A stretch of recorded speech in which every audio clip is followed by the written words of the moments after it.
'Di ba malakas na malakas si Chis Escudero para sa pagiging Senate President ho, mga kababayan. Naku, meron agad-agad na meron agad na pang-back up yung ano ba yan, puting na yan? Dati Duterte 10, ngayon Duterte 7. Duterte 7 naman. Talagang pinipilit ho, mga kababayan, no, lalagyan ng numero.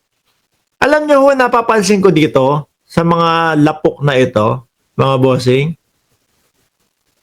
nakatuon lang yung nila, nakatuon lang yung kanilang pagiging senador sa mga Duterte. Tingnan niyo naman, halatang halata yung mga tawag nila sa sarili nila. Hindi kagaya, nila Senator Tito Soto, the veterans. Di ba?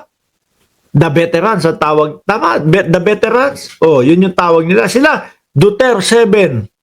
Duterte 10. Pag naging 4, Duterte 4. Pag naging 5, Duterte 5. Anak na tinapahan. Jologs nyo naman.